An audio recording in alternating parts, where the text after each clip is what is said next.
Good afternoon and welcome to this next installment of our Community Pulse series. My name is Tertius Jennis, first Vice Chair of the Grande Prairie and District Chamber of Commerce. Before we start our proceedings, we acknowledge the homeland of many diverse First Nations and Métis people whose ancestors have walked this land since time immemorial. We are grateful to work, live, and learn on the traditional territory of Treaty 8. As mentioned, the session is recorded. There will be time for questions at the end of the session, but if something comes to mind, you can type it in the chat box or raise your virtual hand and we will try to accommodate you as soon as possible. The Grande Prairie region has a robust and diverse economy. The Community Pulse series is designed to provide updates and insights from a variety of the industries, sectors, and organizations that make up the fabric of our unique and incredible community. We will be sharing valuable information about our region and the people who make it special over the next few weeks in June, and then again resuming in September.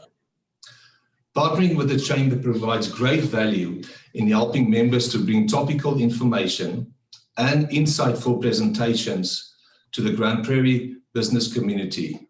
We have a variety of partnership opportunities available.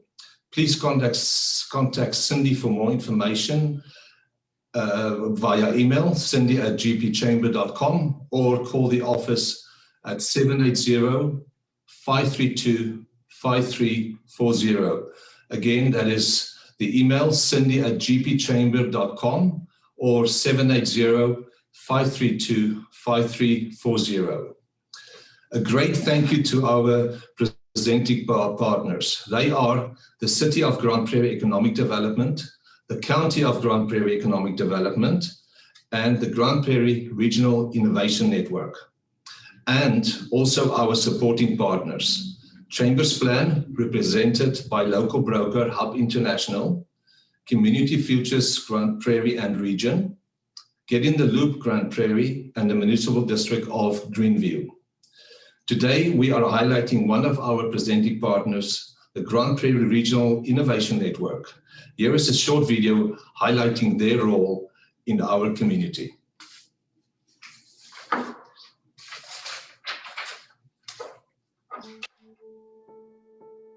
Are you an innovator, entrepreneur, or even just somebody with an idea? We can't see the video. You don't know what the next step is? Do you live in northwestern Alberta? If you do, did you know that there's an organization that can help you bring your idea into reality? That organization is the Grande Prairie Regional Innovation Network, or the GPRN for short. We can help you navigate the complex world of bringing an innovation to life. We can help you through whatever your next steps are. We want to give that another try.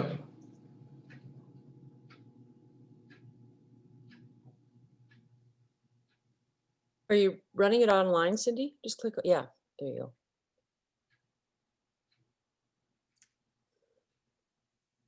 We could hear it really well though, so that's good. Because that's sometimes that's like half the technology, or you already have a prototype. No. Perhaps you have an idea for an app, a program, or a groundbreaking shift in process or workflow.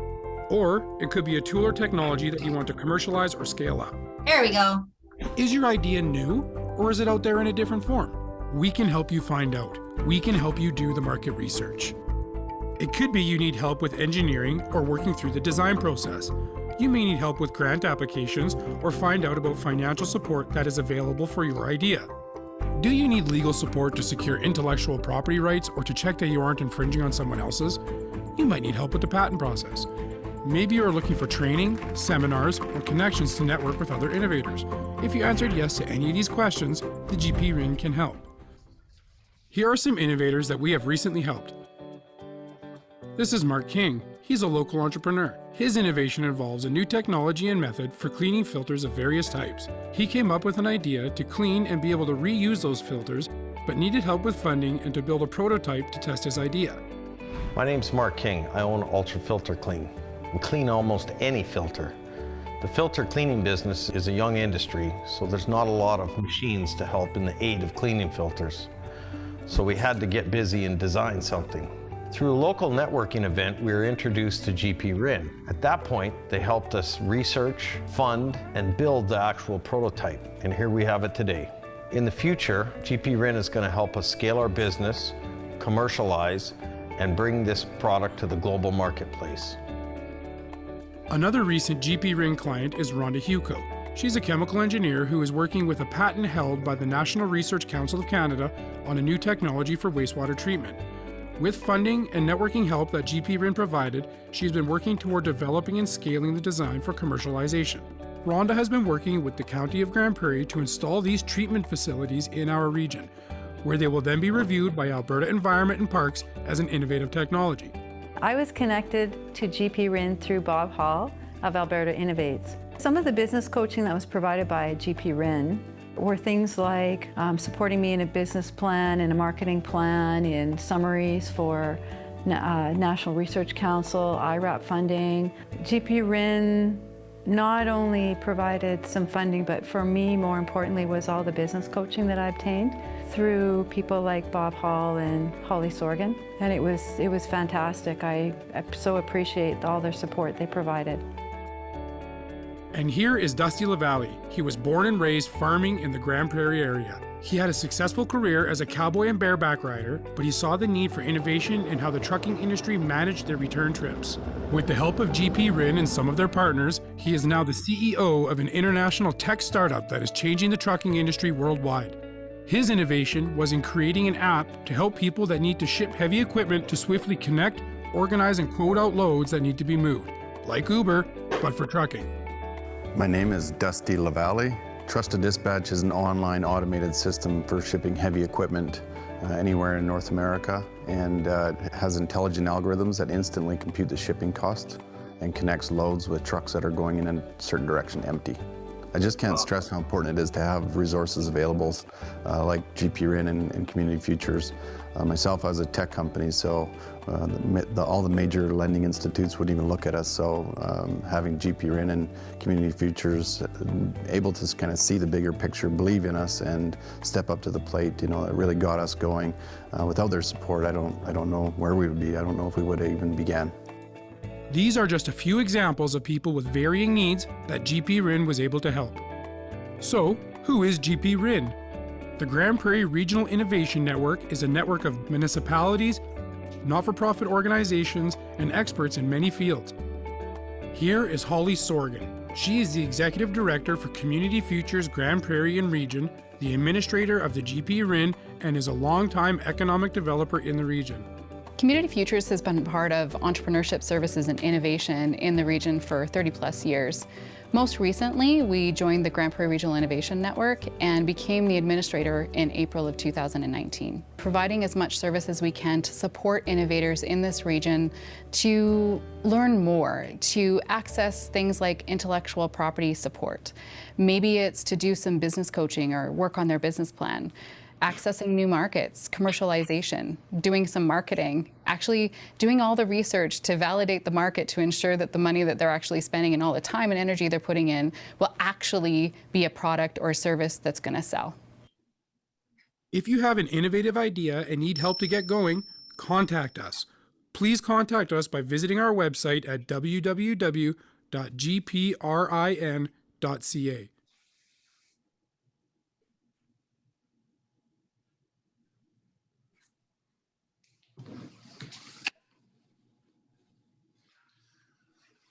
Excellent. Thank you for that video. And as you can see, it's a gem of an organization that take our local entrepreneurs and make them international business leaders.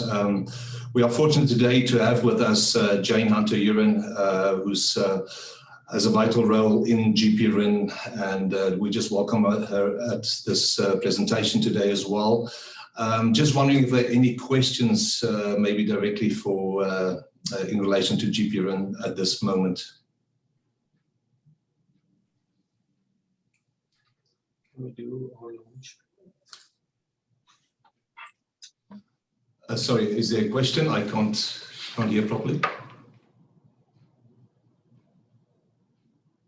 No. I think somebody was maybe just not on mute. Okay.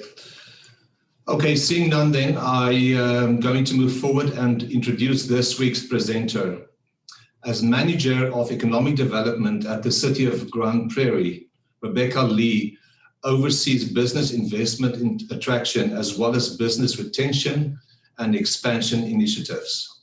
With a speciality in investment attraction, she actively works with local businesses and potential investors to identify local investment opportunities by illuminating economic trends and identifying economic drivers within the region. Through her work, Rebecca is always marketing the City of Grande Prairie as a great place to live, work, and invest. And may I add, she does this with great passion. Please welcome Rebecca Leigh. Hi, everybody, and thanks so much, Tertius, for the introduction. I will just go ahead and share my screen here. That has to be the catchphrase of 2020, 2021, hey?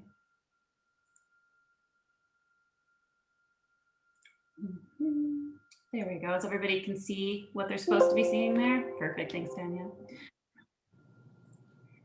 All right, so as Tertius mentioned, my name is Rebecca Leigh. I'm the Economic Development Manager for the City of Grande Prairie. Over the last couple of years, we've done a lot of work internally to expand our team and our services. A lot of the information that I'll go through today are some of those key stats that we refer to on a regular basis through either our newsletter or our one-on-one engagement. So some of this may be a little bit redundant, but it's always a really good time to kind of touch base and see where we're sitting at in terms of our major economic indicators.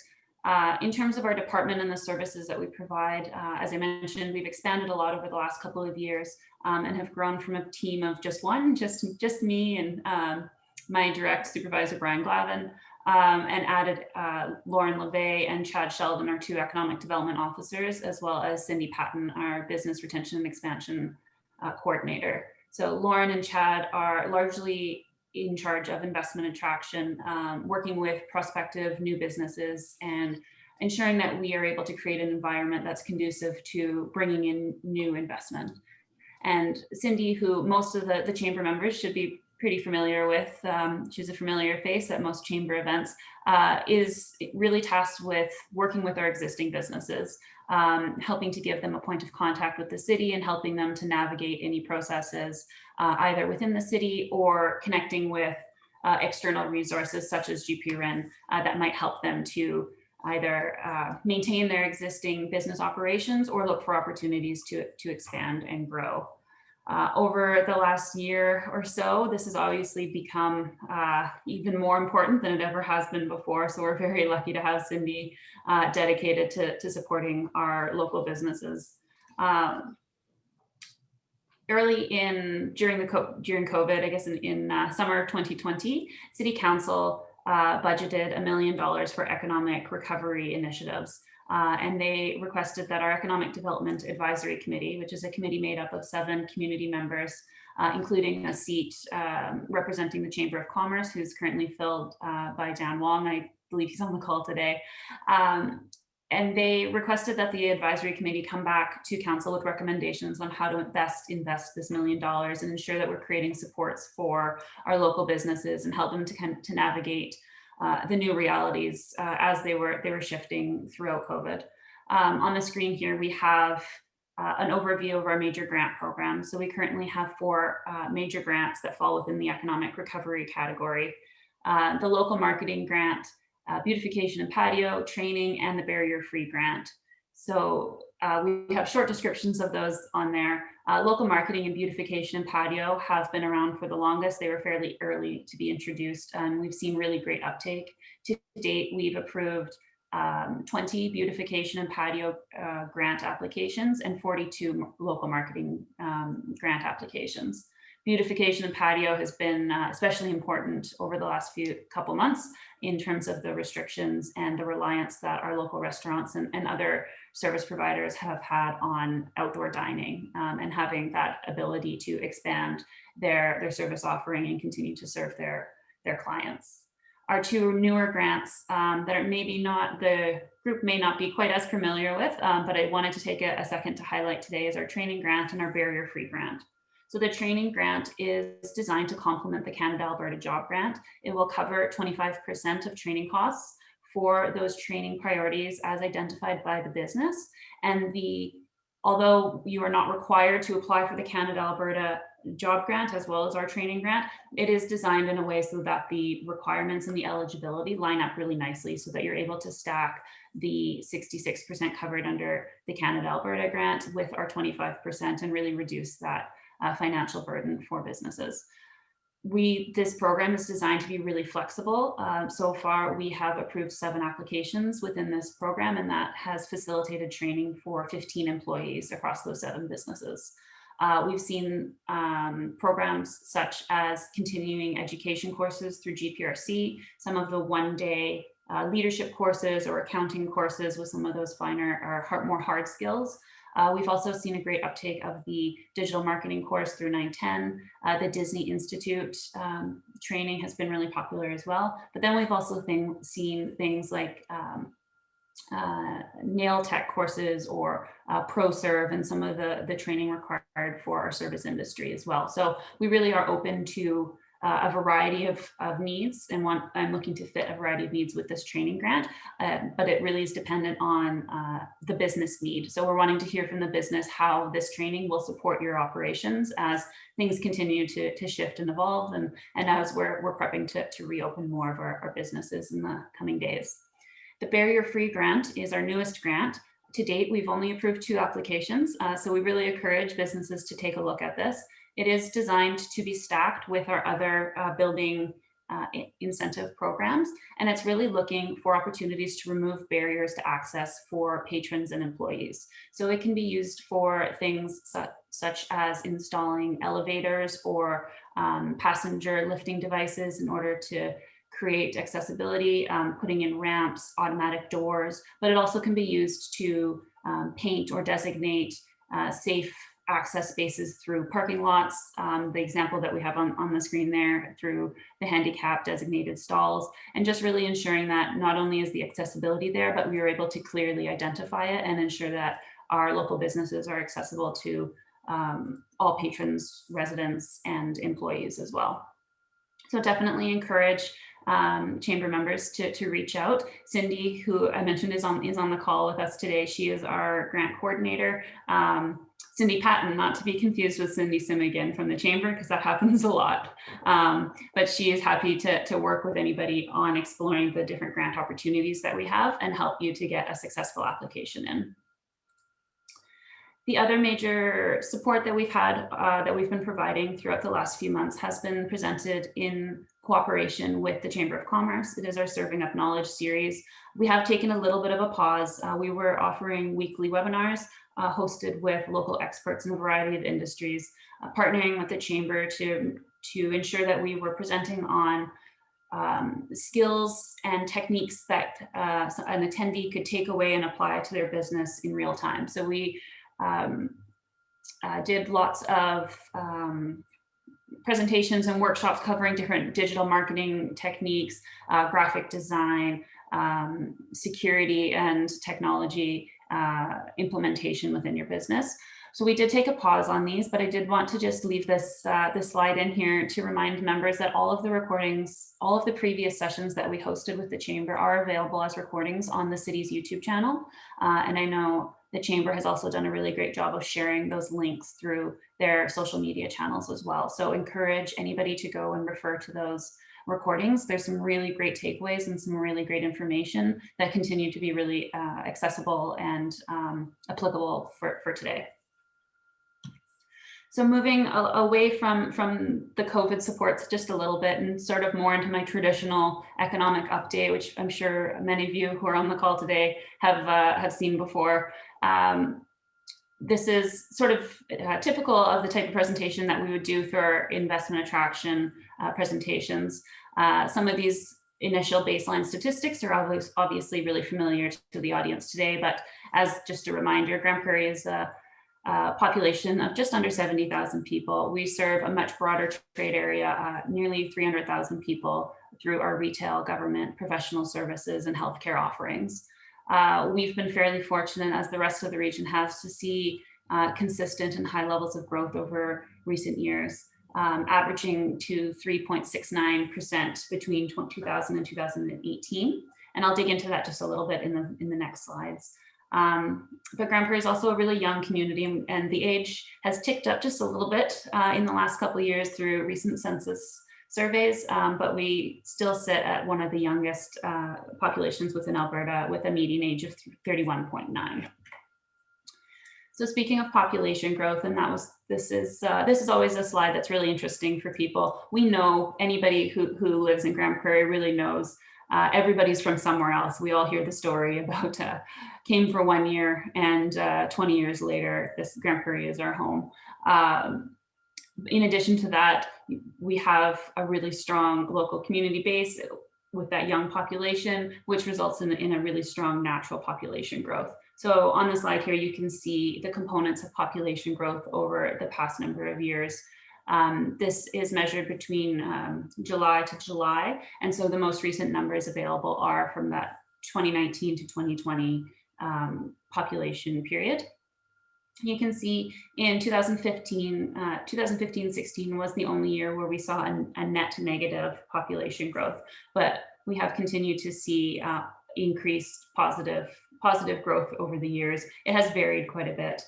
A couple of just the interesting takeaways that I like to point out with this one, again, is that strong natural population growth, which remains really consistent. Lots of babies being born in Grande Prairie thanks to that young population. The other major driver here, you can see a gradual increase in terms of international migration, and of course the interprovincial and intraprovincial population continues to be strong drivers within our community. The unemployment rate within the region is it's a statistic that gets a lot of airtime. It's something that is regularly reported on both within our local media, but across the province and nationally.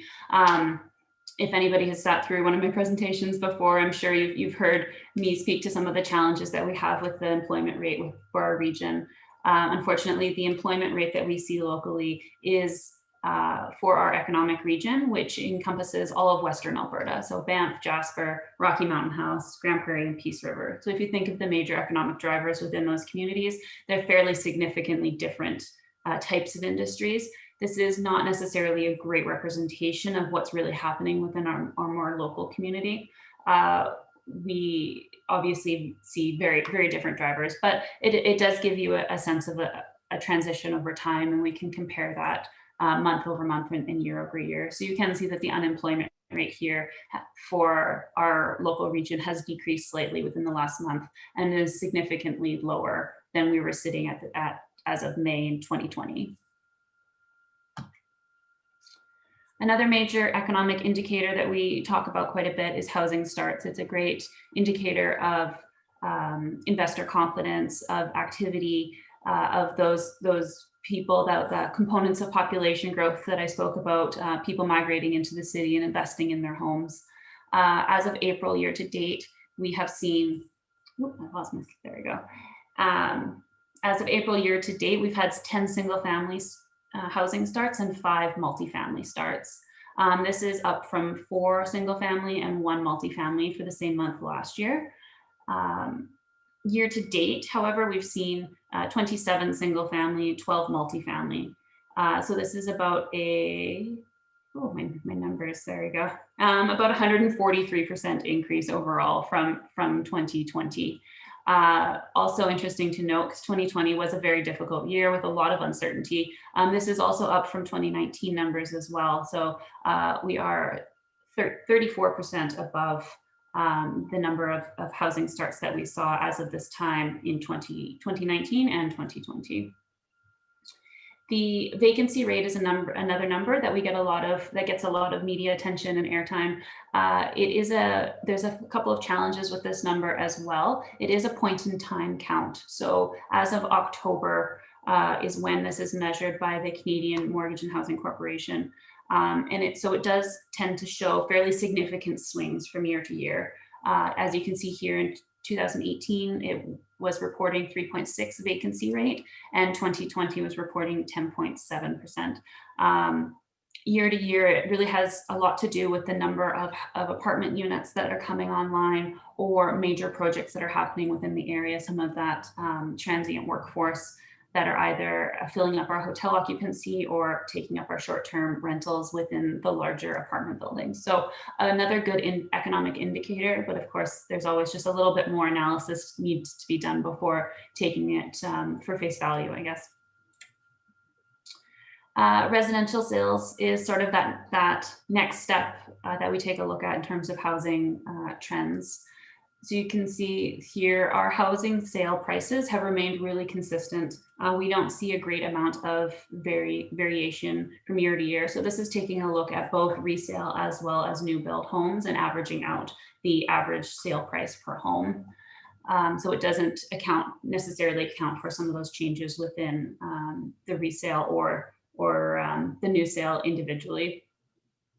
As of May this year, we have seen a 151% increase in unit sales for the month of May over last year. This is down a little bit from where we were sitting May 2019, about 18% down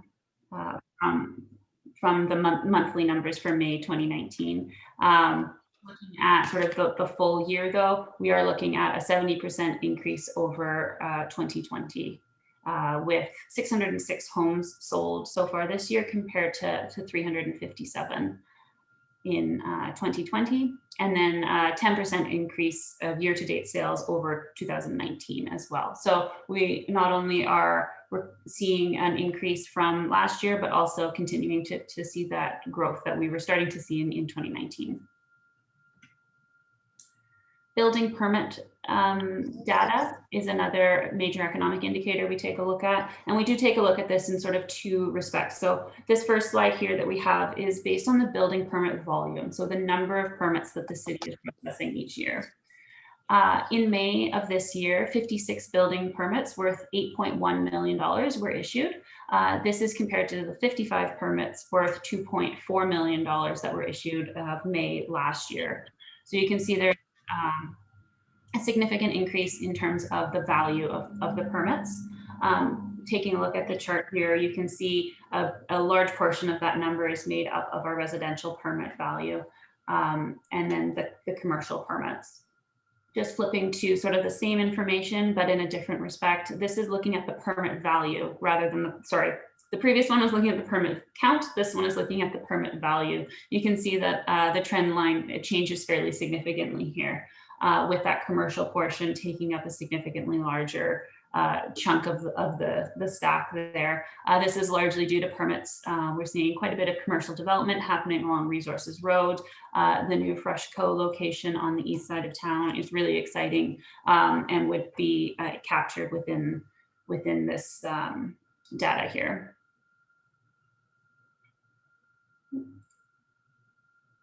Moving outside the city a little bit and just taking a bit of a broader lens and taking a look at our regional economy, well licenses and drilling data is another major indicator we keep a close eye on.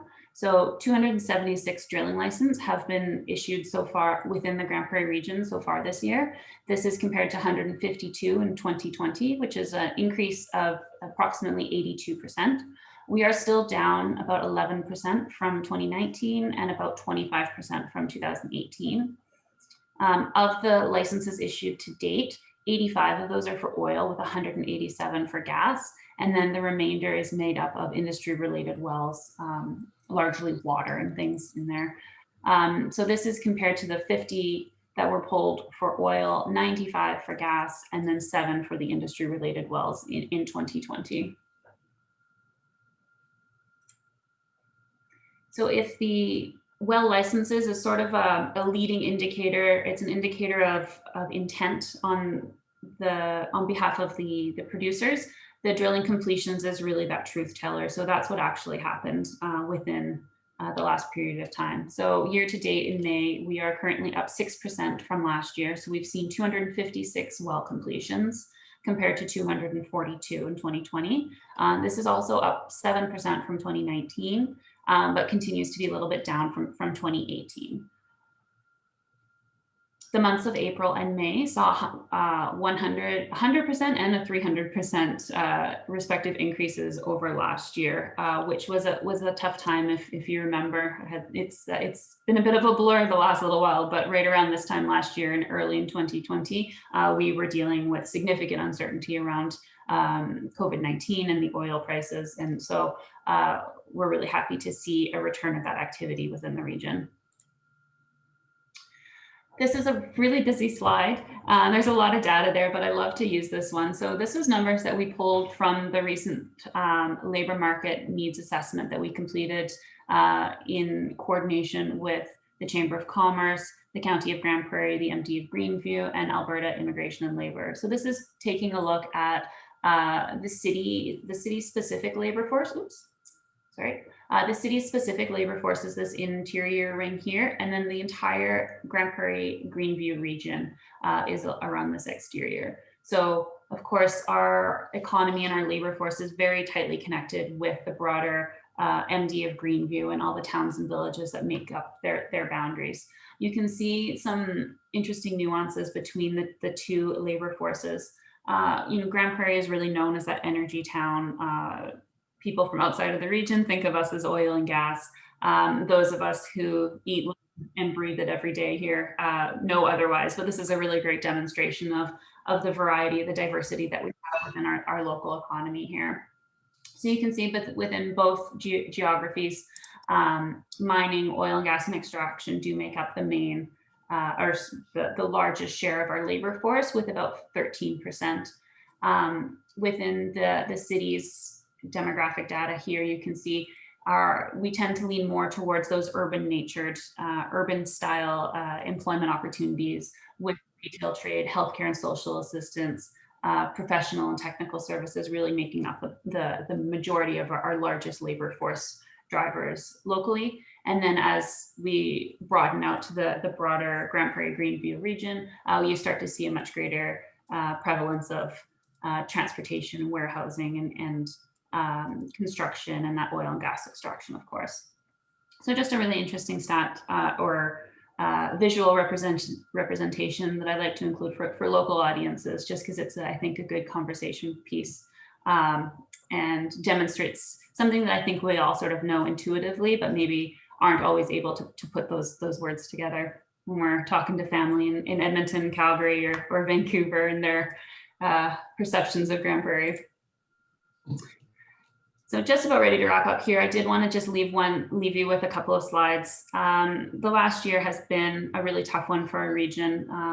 Our local businesses, I know that you've struggled, and it is, there's been a lot of struggle, I guess, within the local region. I wanted to leave on a bit of an optimistic perspective, just taking a look forward at some of the big things that we have coming to our region and some of the major capital investments and projects coming to the Grande Prairie, to City of Grande Prairie and the broader region. Our team, we regularly take a look at all of the major capital projects planned within the city and across the region, and try to do our best to calculate the planned capital investment within the region. Our most recent exercise came up with approximately $8 billion of planned capital construction. Now, some of this, there's some big question marks there just in terms of timing based on COVID and the instability with energy prices. But these are still large scale major projects that are planned within our region that are set to be really major employment drivers within the region, and something to keep in mind in terms of optimism for the future. Some of the items that we have listed here will be really familiar for members of the chamber. Terrapin is is a planned project within the MD of Greenview, which is a $58 million geothermal power plant, and which will be the first large-scale geothermal project in Alberta. It's really exciting for the entire region, bringing new sources of energy and employment, and drawing on some of those strategic capabilities that we have within our local employment base, and starting to diversify what energy means to Grande Prairie. Eco Refinery Corporation is another one that's in the early stages, which is a gas to liquids plant just outside of Grande Prairie, but represents another estimated $400 million project once it's sort of hit that full scale up. Nautical energy, I know chamber members will be really familiar with this one. It's a great opportunity for the region, a major investment and large scale employer within the region. The Greenview Industrial Gateway continues to move forward. It will be a game changer for the region in terms of bringing that value added processing to the region and creating new employment opportunities in the petrochemical and chemical manufacturing industry within Grande Prairie. So if we're talking about nautical being a multi-billion-dollar employer with hundreds of employees, the Greenview Industrial Gateway just represents a multiplier of that type of economic impact. And then of course the Grande Prairie Regional Hospital. I don't have any secrets in terms of times or dates on that one, but I always love to include it in these presentations because it will be a major economic driver within our region. It will bring new services, which is not only a service to our local residents and our regional residents, but it's also a great economic driver and will create ongoing economic spin-off opportunities for diversification and really building out our community and our healthcare industry to be able to serve our residents and continue to provide diversified employment opportunities. And with that, I will stop rambling off with all my stats, but I'm happy to take any questions. Thank you.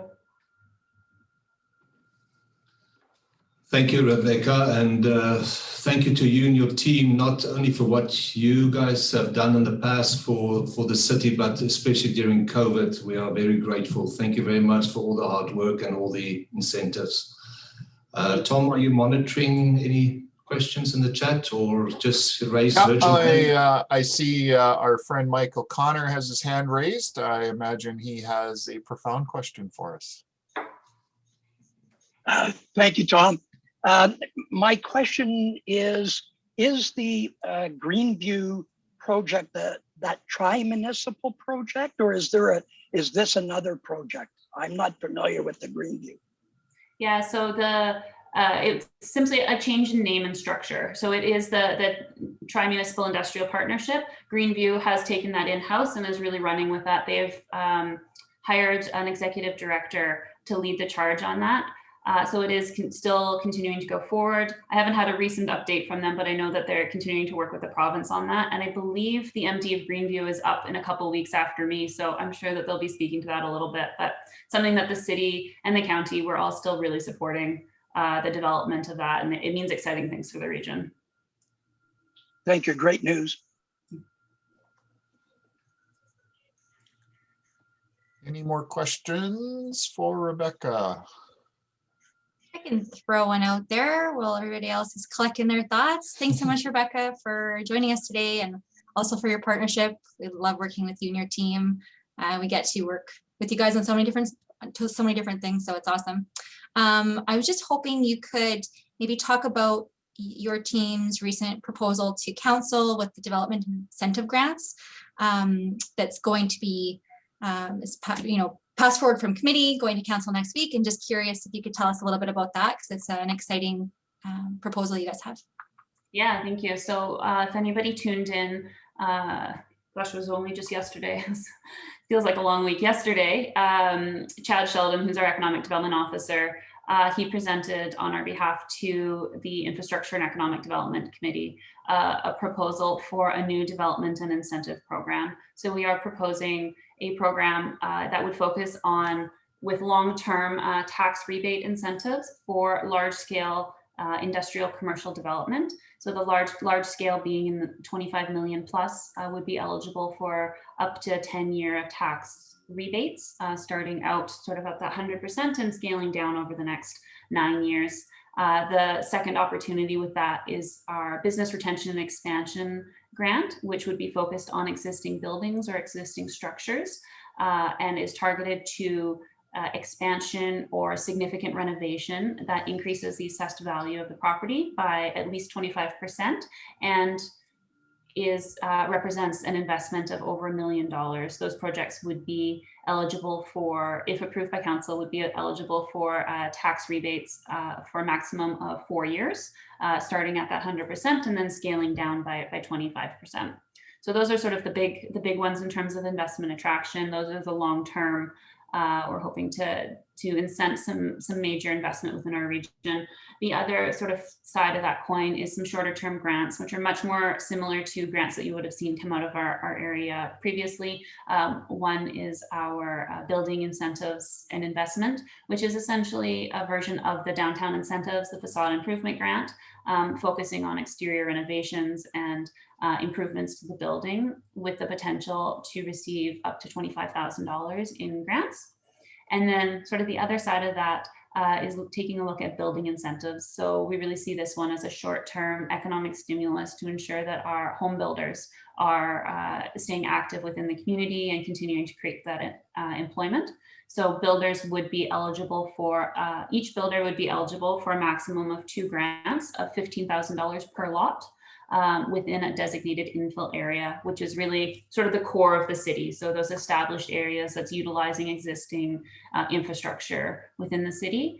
And that's per lot. So for regardless of whether it's a duplex or a single family, as long as they are maintaining or increasing the density of that lot within the established neighborhood and are approved prior to construction, they're eligible for 2 grants under that program.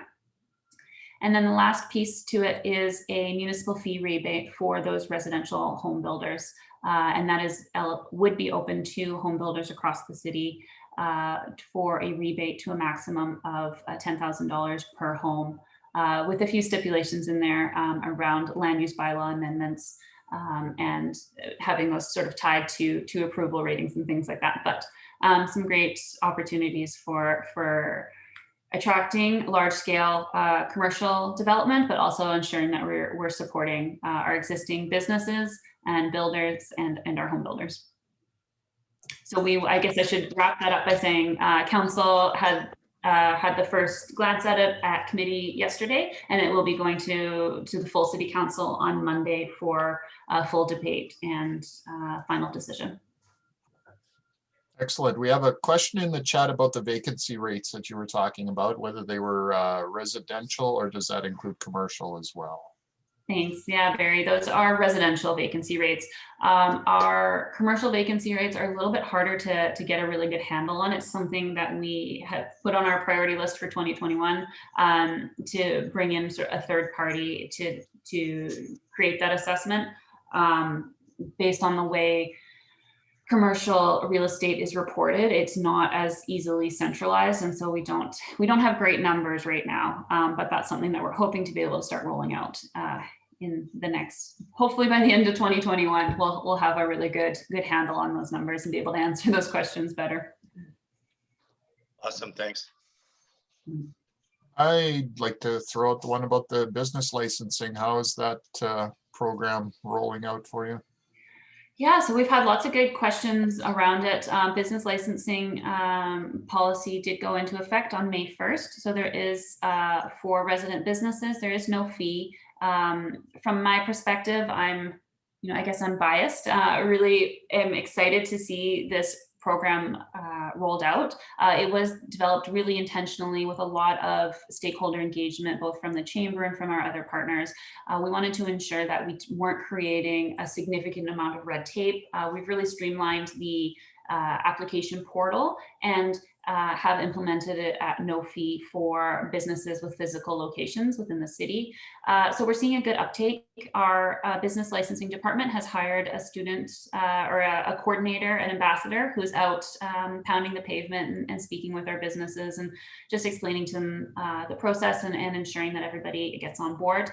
We do have a 6-month grace period to ensure businesses apply for their license. After that, we will start to see penalties for not applying. So there's no fee as long as you fit within the category and you make sure you get your application submitted within that grace period.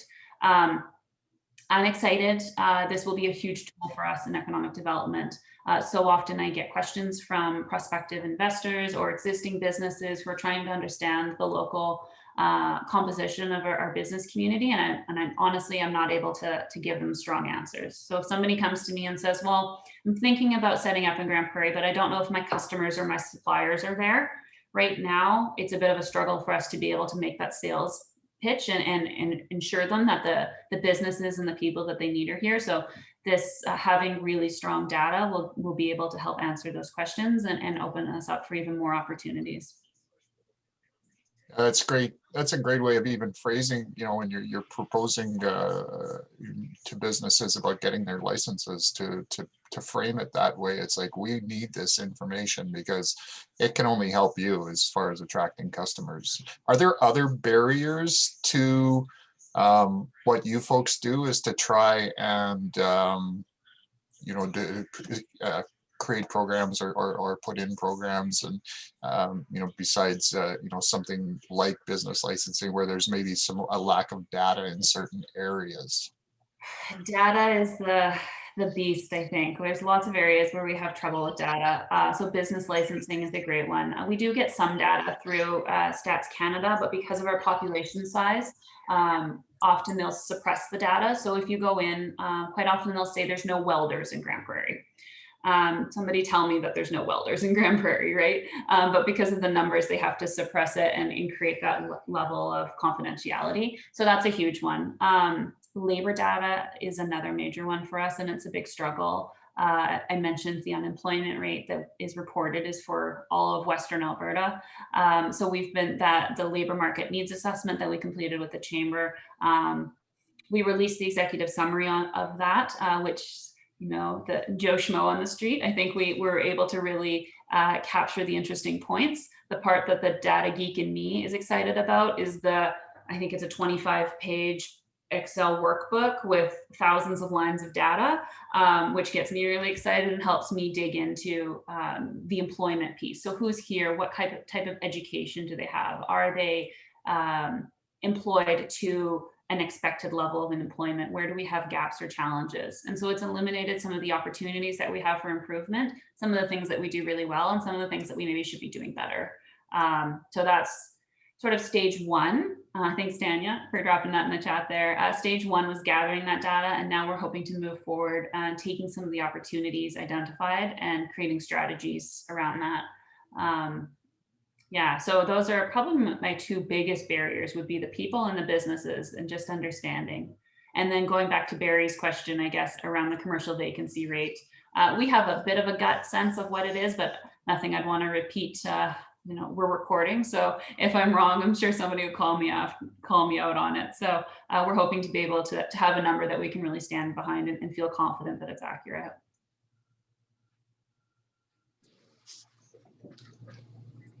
Any more questions from the floor?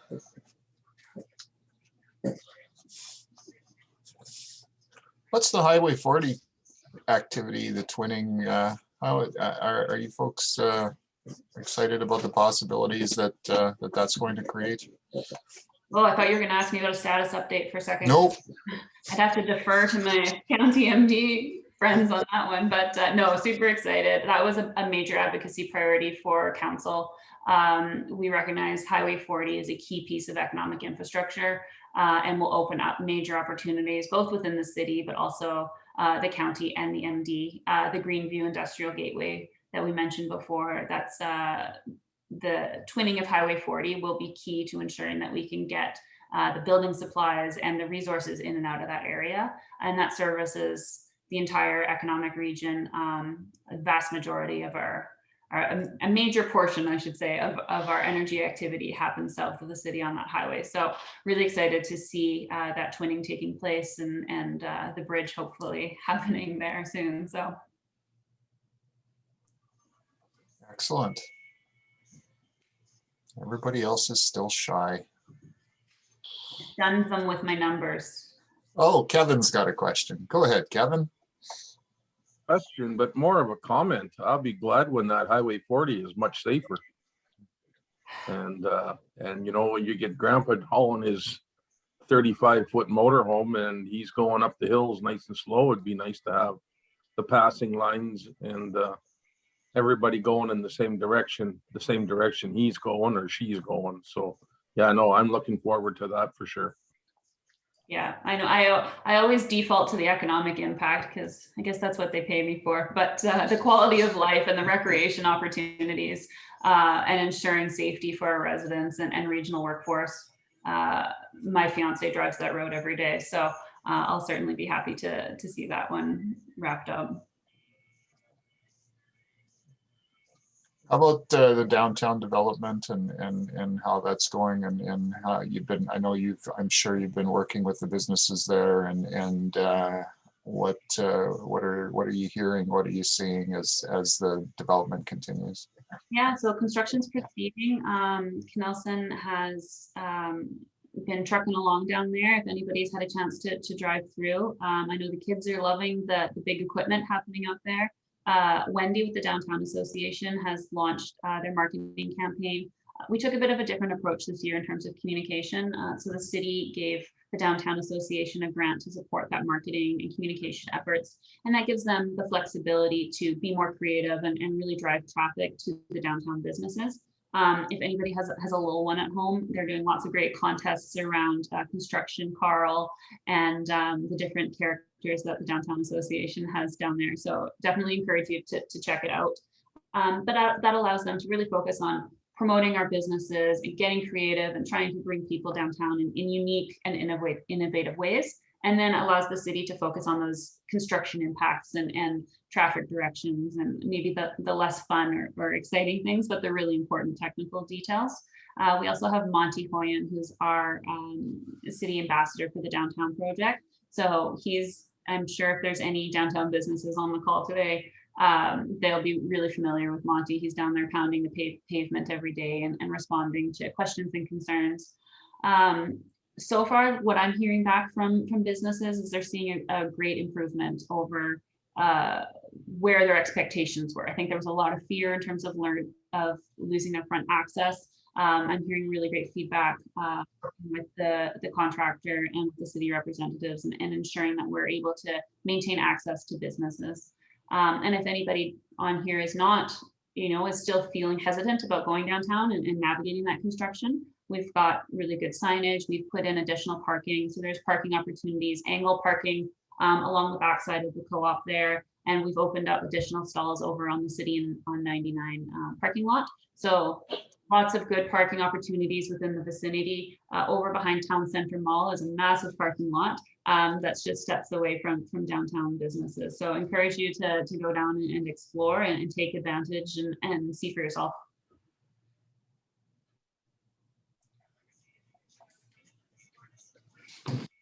And you shared a video in the chat about the downtown infrastructure and where prior to this update, this is when the existing infrastructure was developed. So it's gold. You have to watch it.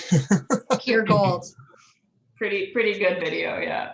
As businesses are reopening or opening again for the umpteenth time, what are some of the reminders as far as grant programs and available help for them and maybe just to recap a few of those, and if there are any deadlines or that sort of thing that they should be aware of, or what can they be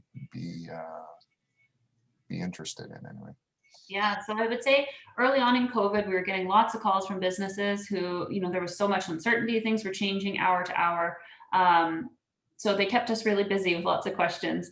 We're still here to provide that service. I think a lot of our business owners and operators have gotten used to trying to figure out what exactly Alberta Health and the province are doing. So those calls have definitely decreased in the last little while. And that's given us an opportunity to really focus on getting these grants up and running. But we are still here. If you have any questions, whether it's city processes or health regulations, we're not necessarily the experts, but we know all the right people, and we're happy to start making some of those calls for you and getting some answers. Because I'm sure if you still have questions, other people within the community have the same questions. So definitely reach out to us as we start to reopen and restrictions are lifting or changing. The grant programs as well are still there and available. Definitely encourage businesses to take a look at the different grant opportunities that we have open.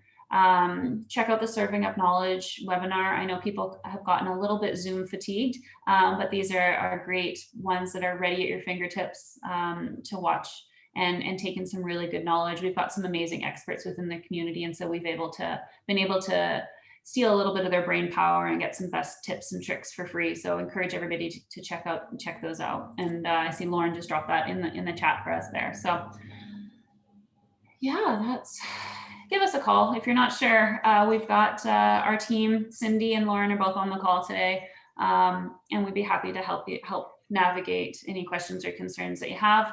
Business licensing, of course, you want to make sure if you operate a business within the city that you get your application in before August in order to avoid any penalties.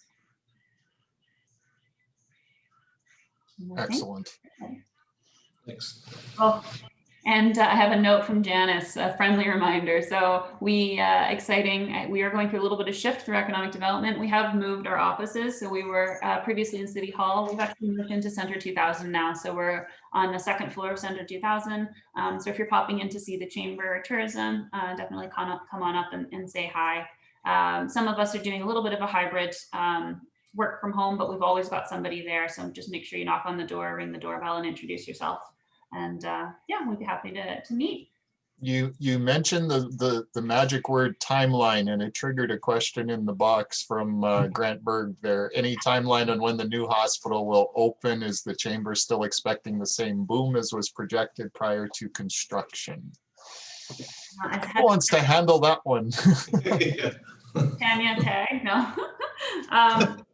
I don't have any magic information in terms of the timeline. The best indication I've received, maybe Tanya, if you've heard anything different, is before the end of the year. So it's coming. It's there. It's big. It's beautiful. I'll pass it over to Tertius to close on that note. Yes, thank you. Luckily, we're out of time. So, but yeah, no, what we've heard is that it is by the end of this year. So again, let's hope. And that last slide of Rebecca kind of sums up where we kind of now in COVID. There's a lot of positive. There's a lot of good projects waiting to happen. And if they all come to fruition, we're going to look very good in this region. Again, thanks to Team Rebecca there for today, and thank you to everyone who participated. Whilst I do my closing remarks, please, there's a lot of good links in the chat. If you can maybe go copy and paste that and review that later. Again, thanks to our presenting partners, City of Grande Prairie Economic Development, County of Grande Prairie Economic Development, and Grande Prairie Regional Innovation Network, and supporting partners, Chambers Plan, represented by local broker Hub International, Community Futures, Grande Prairie and Region, Get in the Loop, Grande Prairie, and the MD of Greenview. Next sessions in the Community Pulse series, I saw that in the chat as well, June 16th at 10 a.m. With the Grande Prairie Regional College, June 23rd with the MD of Greenview, and wrapping it up June 30th with the County of Grande Prairie Economic Development. Chamber member orientation set for tomorrow from 2:30 to 4 p.m. and another interesting chamber member coffee break on Friday from 10 to 11 a.m. Details on our website or just call the office. Thanks again for everyone, your attendance and your participation today. Have a great rest of the day, a lovely evening, and a fantastic rest of the week.